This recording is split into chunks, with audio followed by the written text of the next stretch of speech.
We want to start with some of your picks as the expert. So let's begin with the Best Supporting Actress category. We know we have America Ferrera for Barbie, Danielle Brooks for The Color Purple, Divine Joy Randolph from The Holdovers, Emily Blunt from Oppenheimer, and Jodie Foster for Nyad. So it's a pretty strong group, but is there a clear favorite going into Sunday night?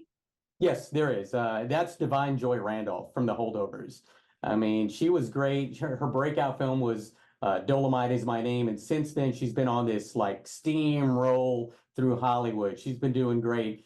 She's already won, Brianna, the Golden Globe Award, the Critics' Choice Award for this category. And The Holdovers was my favorite film of 2023, and I thought she was terrific in that movie. So it's going to be very hard to beat Divine Joy Randolph. And I think the only really serious competition that she has would probably be from Danielle Brooks from The Color Purple.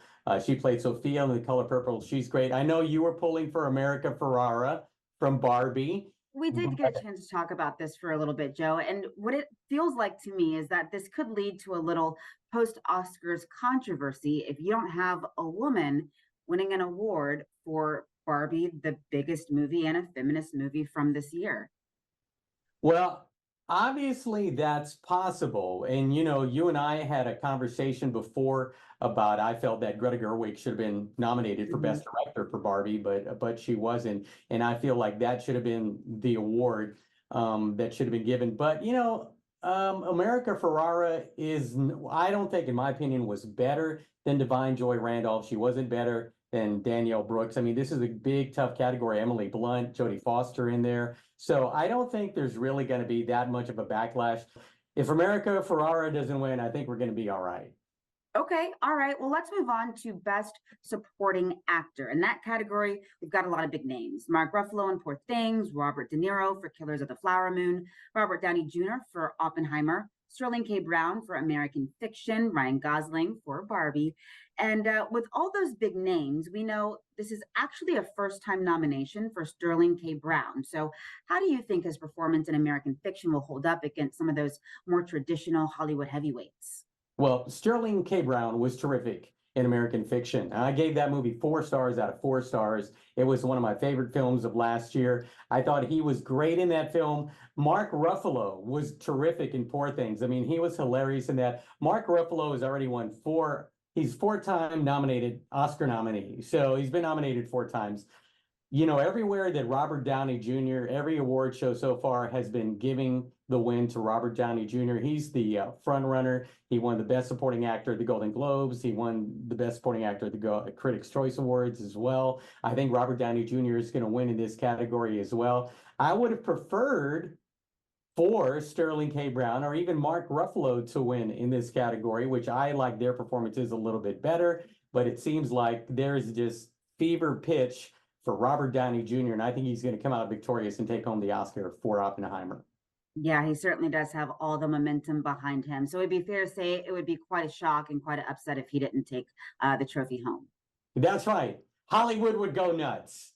So let's talk about Best Actress, Joe. For this one, another really stacked category. Emma Stone in Poor Things, Annette Bening for Nyad, Sandra Hüller for Anatomy of a Fall, Lily Gladstone, Killers of the Flower Moon, and Carey Mulligan for Mastro. So who is the front runner here, Joe, and why is it Lily Gladstone? Well, you're right, Brianna. It is Lily Gladstone. She has the momentum right now. She's got a lot of support from the industry.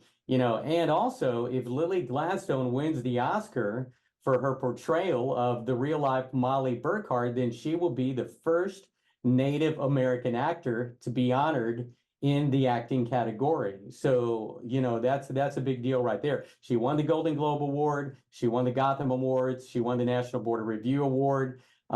She's going to win this award. I would be very surprised if she doesn't win. And if she doesn't win, I think the award would probably go to Emma Stone. The Houston Film Critics Society actually picked Emma Stone as the best actress in our year-end award ceremony. But I think Lily Gladstone is going to take it. Let's talk about now Best Actor. Paul Giamatti in The Holdovers, Bradley Cooper for Mastro, Coleman Domingo for Rustin, Jeffrey Wright for American Fiction, and Cillian Murphy in Oppenheimer. Now, all are vying for their first win in this category, Joe. So who's got your prediction?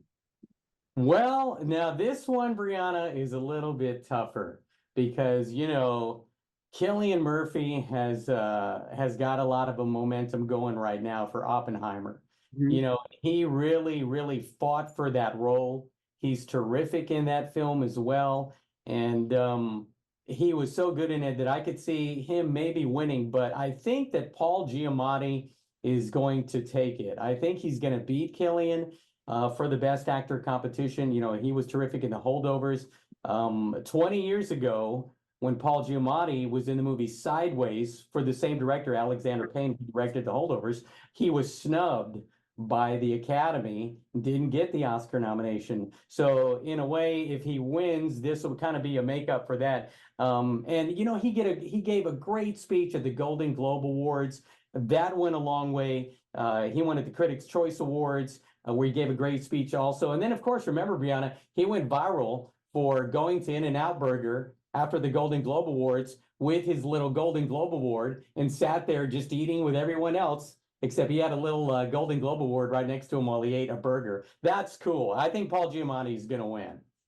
You know what, you're so right. I'm glad you mentioned that moment because it was all over social media. So kind of some momentum, but in a different way behind him for that category. Okay, we're getting down to it, Joe. So let's finally talk about Best Picture. There are 10 fantastic films nominated in this category.